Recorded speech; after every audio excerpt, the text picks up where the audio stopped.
That was my song, True and Tried.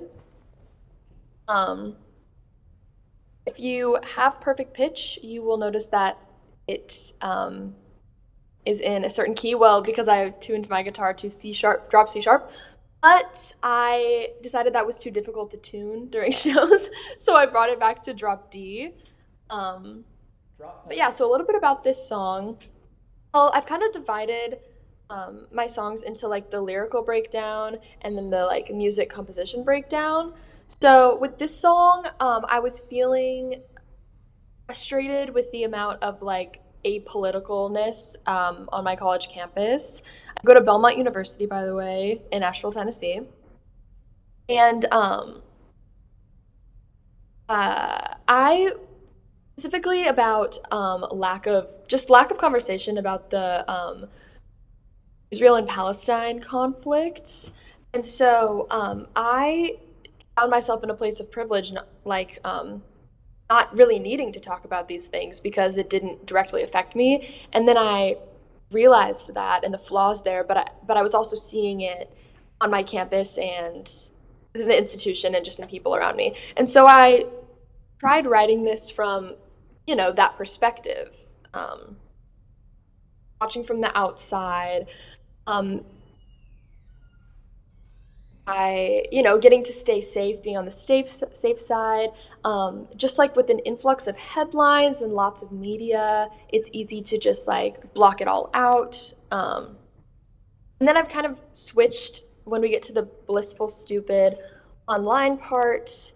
Um, Kind of just identifying and like being aware that ignorance is bliss, kind of that concept. And then the true and tried part, I was really into the song Tried and True by Ween at the time. So I think I kind of took that and flipped it around. I'll get into this later, but it didn't really have a direct meaning. When I first put it in there, it's kind of just like I'm true in my beliefs, true in what I've tried, because I haven't tried to, look outside of my own perspective. Now to get into the actual music aspect of this song. I originally, wrote it in drop C sharp because I was having writer's block and I just needed to kind of get out of that. And so I also decided to use a 5/4 time signature because it makes you uncomfortable. It's hard to move to, it's hard to understand, just like the concept that I'm talking about. Um, Another thing with these lyrics is they are pretty vague. It's not exactly easy to tell exactly what I'm talking about. And, I go to school for music business and they'll tell you that like that's not what the industry wants. Like it should be obvious what you're talking about so people can relate to the song. But I actually find that if you have a vague meaning, people can make their own interpretations of it and actually it allows for like more connection and more understanding. All right. Can move on to my next song, Futile. Um, Spencer, I know you mentioned you play this on the radio. Did you get that to happen? I did. It is currently being played on the radio station. I don't have a radio, so I can't like.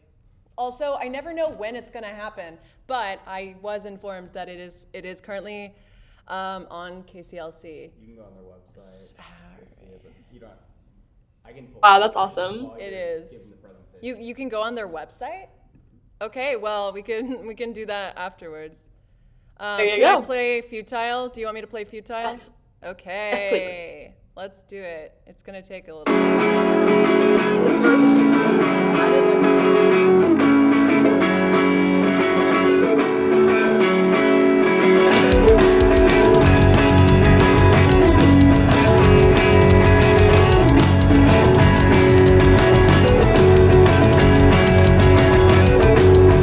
The circle contracts around us. I feel the pull. Do you feel it too?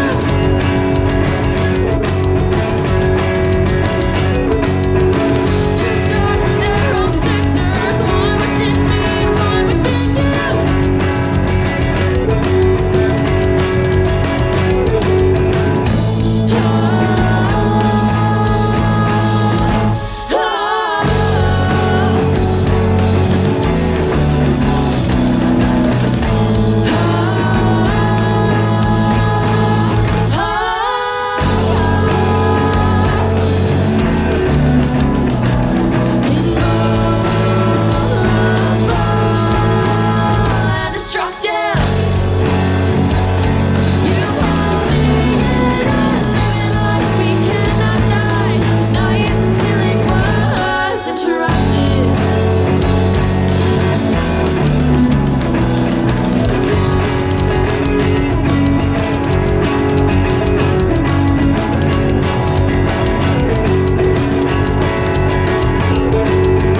was at It the is end of on the song. Spotify, guys, so you guys should all stream it immediately.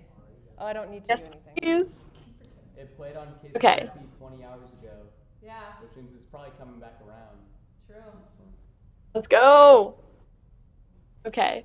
This song, I drew inspiration from a book I read. It was a book called The Futile. I don't remember who it was by. It was like a local author from a little store that I found. But essentially, it was like a dystopian kind of book where there's like underground punk scenes that are kind of like the uprising against the like fascist government, which getting a little too real, if we're being honest. But I really recommend it. It was a great book. But I was specifically inspired by a relationship between two characters in the book. And then I was also having like a huge like mortality and like death crisis at the time, which was really fun. And so I was kind of thinking about how things in life feel futile, and then the book was obviously called The Futile. Um, but I was in a relationship, and it really helped me find like safety and sanctuary there, similar to like the characters in the book. And so, trying to take a look at my notes. So, let me scroll down to the lyrics real quick. The first line, the circle contracts around us, that was something that I also pulled from the book, feeling like you're just like in a little bubble with somebody. Um, One thing I want to emphasize in some of my songs is that sometimes I just like how things sound, and they do kind of have a meaning, but I feel like the one thing that I kind of let it go a little bit too far is the two stars at their own centers. Like, don't ask me what that means. I really don't know. But it just like it had like some emotional meaning to me, and so I kept it there.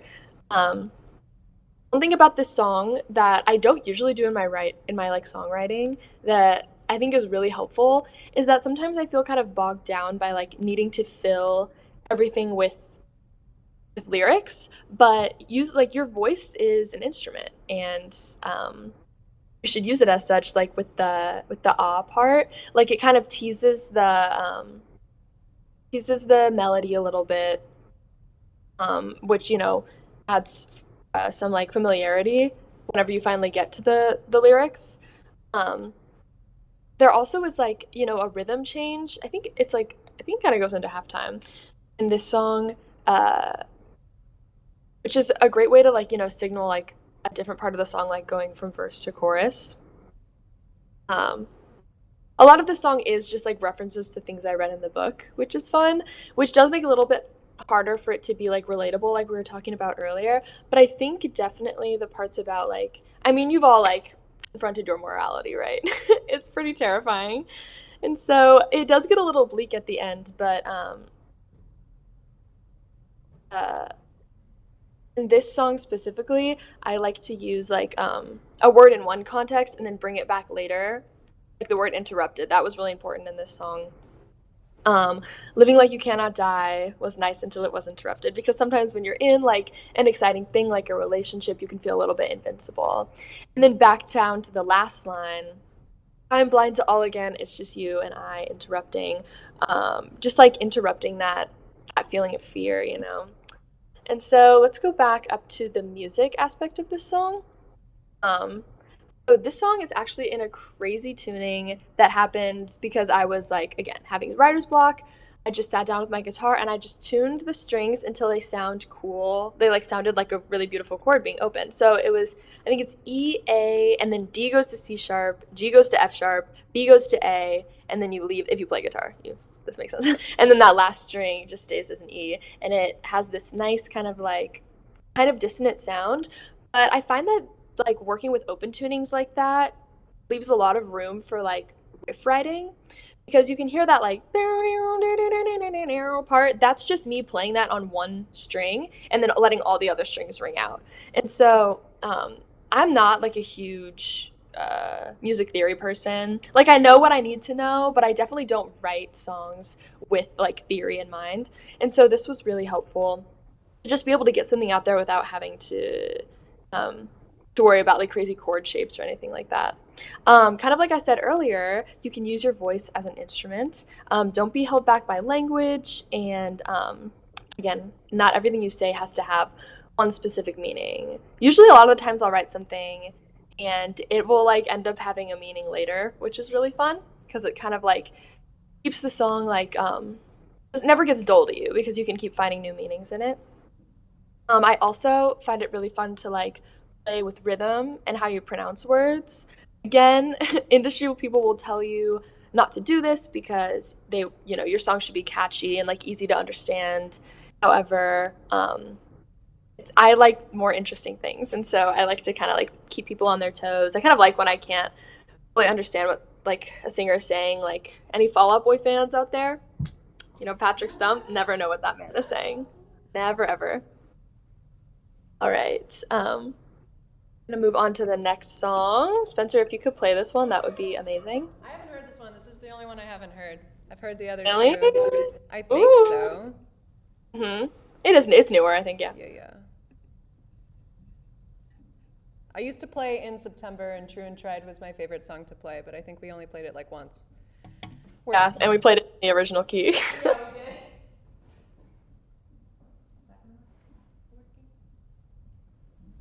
It's just taking a little.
Okay. Was that the end of the song? Sorry, it's like cutting out sometimes.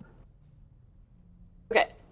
So I'll start with the lyrics on this one. This was also inspired by like a piece of art, I guess, like how the last was inspired by a book. But specifically, I was watching a video essay by this really cool YouTuber called Anti Heroines. I really recommend. It's like she has a really good video essay about Courtney Love from Hole that I recommend as well.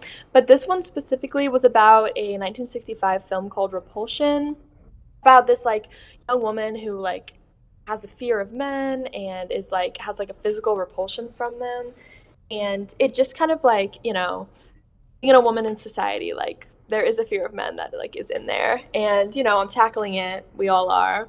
But I there's definitely like insecurity that I have in social situations with men, and like inferiority there as well, like internalized misogyny and stuff.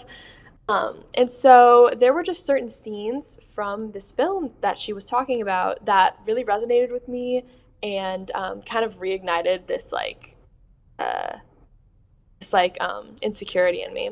And so specifically, we'll start with like kind of this first verse. The character in the film, she like eats sugar cubes, kind of like a little girl, even though she's a grown woman. And then actually, whenever I used to work at this restaurant, and whenever I was bored, I would like eat like sugar cubes, and I was like, oh my god, it really felt like a call out. But it resonated with me, and then I really felt this verse just like, actually the first thing that came to me was over here, the bridge part, which has that scene of the eating sugar cubes, and then carelessly kicking her shoes off at the door, jumping on the bed, stuff like that. So that never happens to me. I'm actually gonna get this later, but I'm terrible at writing bridges. I hate bridges. I feel like, not all bridges, but whenever I try to write them, they always come out so corny. Like I feel like a bridge, like sometimes you'll get to a bridge and you're like, okay, like this is so predictable, and that's especially relevant to my songwriting. But yeah, so it was really interesting that I actually started with the bridge on this song. Um, and then a little like, I don't know if this would be like a literary device or just like a songwriting device kind of, is second verses. I don't know if you guys experienced this, but the second verse is so hard because it's like I said what I needed to say in the first verse. I set it up. I have my thesis in the chorus, and now what? Like I've got to think of some other examples. And so what I did here is, the first or the chorus ends with the word show.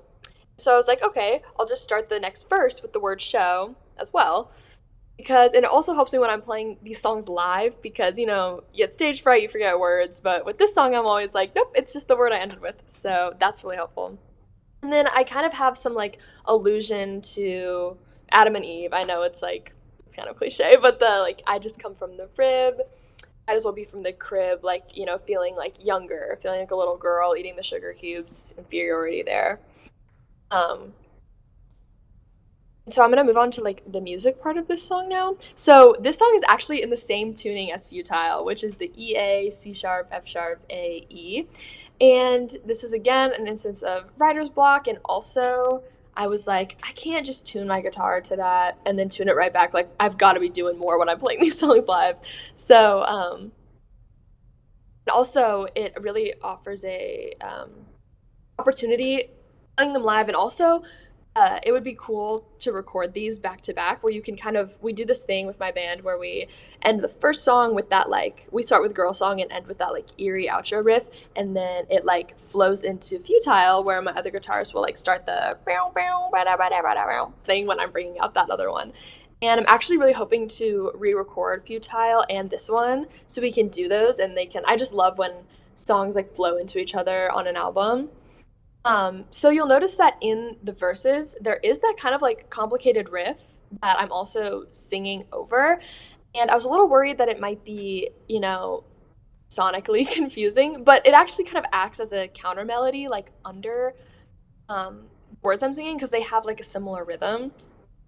Um, and then again with the bridges, I don't know why they're so hard. If anybody has tips, honestly, for me, hints on bridges, I would really love that. Um, yeah. Okay, finally stuck in stupid writer's block. I was proud of this header because there's a little bit of alliteration there, which is a fun tool. So okay, what I actually my roommate is also a musician, and she gave me this hint of just like write everything down that you're thinking. Like don't try to start building a verse. Don't worry about rhyming, obviously. Like, oh my god, rhyming is literally the bane of my existence. Like, I hate a direct rhyme. Like, I'm always on Rhyme Zone looking at the near rhymes tab because I don't want it to be a direct rhyme. But yeah, just word vomit everything that you're thinking, and then you can find like a through line through like your thoughts, and that way you can start with a chorus. And then it can also be helpful to describe different scenes in which you've experienced this topic that you're writing about. I guess it kind of like depends on what your song is about, um, but kind of like storytelling. Uh, write down, describe an instance of where you felt this way about what you're writing about, and then you can kind of take the imagery from that and use it in your verses. That's what I find myself doing a lot. Um, Again, even if it doesn't sound like lyrics, even if it doesn't rhyme, it's okay. Like you will find something. And then, as always, go back to the basics, play with different rhyme schemes, AABB, ABAB, like you know how it is. Literary devices, my favorite are like alliteration, obviously.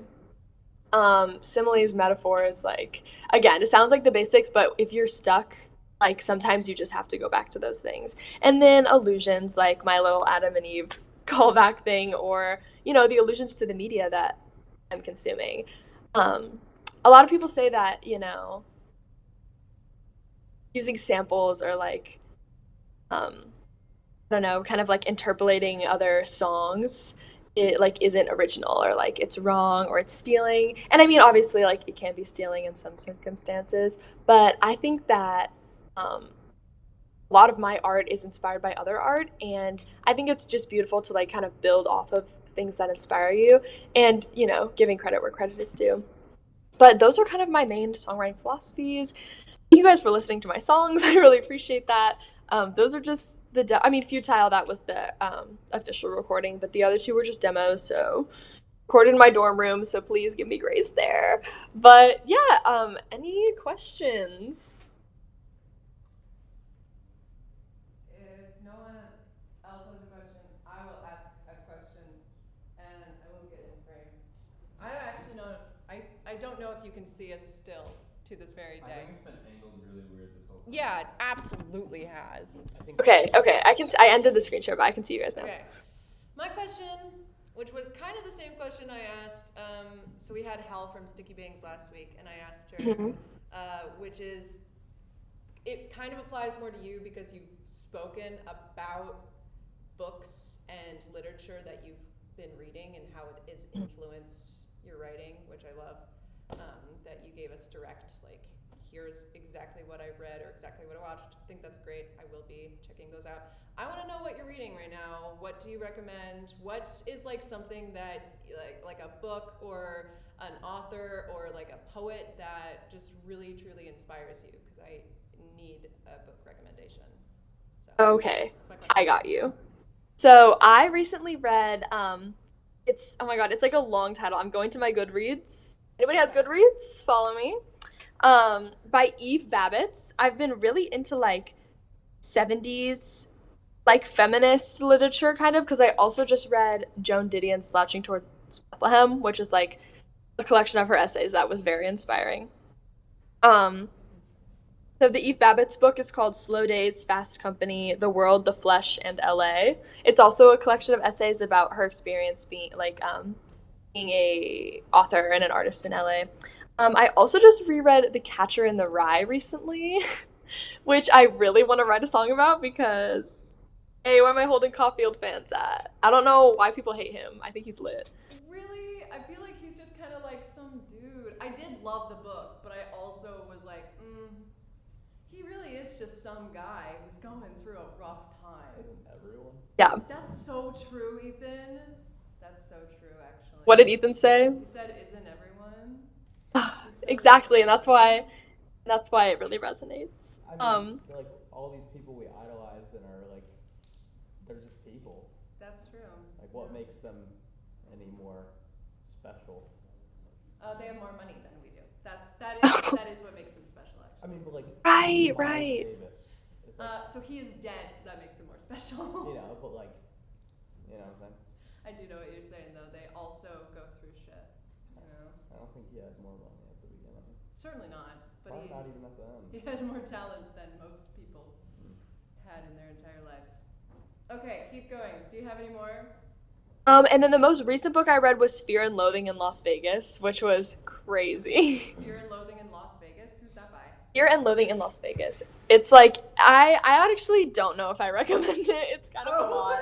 Okay. But I do have a songwriter recommendation. Spencer, do you know the artist Nico Case? No. Tell me more about that. Okay, I feel like I feel like you would know her because of the type of songwriting. It's like um it's technically described as like alternative country, but like that's I feel like it's more just like I don't know, alternative folk or alternative indie.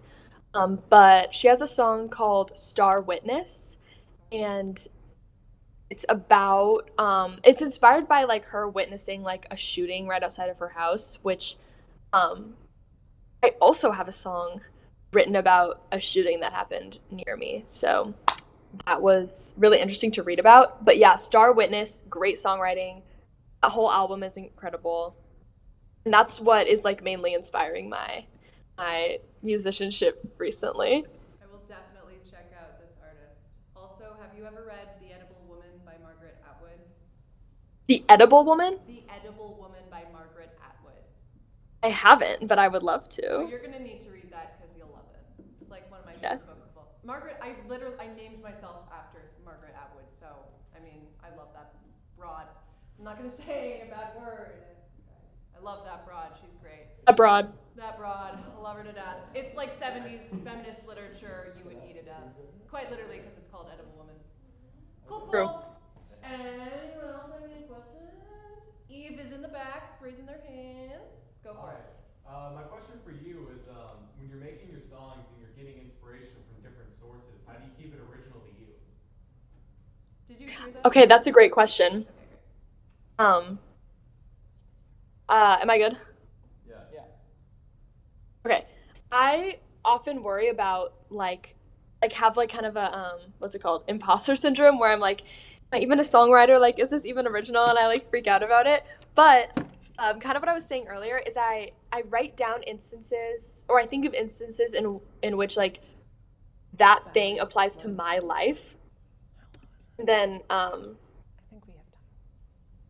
and then I can use those situations that are specific to me to write about the concept that I like was inspired by a different piece of art. And also just the thing about like having the lines that like you're not really sure if they make sense, but then they make sense later. Things that just come to you whenever you're consuming that sort of media. But yeah, it is a tricky line to walk, but I find that if you, I don't know, just apply it to your life instead of just because like sometimes I've tried to write about a book, you know how sometimes like and tell the story, but I'm like, no, that's just like not even my experience there. So recontextualize it around your Yes. interpolate it with your life. Interpolation. Interpolation. I love that word. So fun to say. Cool. Anyone else have any questions? Hudson. So when you talked about using the open tuning, is that the only one that you have written songs in, or what other open tunings do you like? I do play around with drop D. Not really like open D, but drop D. Trying to think if there's if there's any other tunings I've worked with.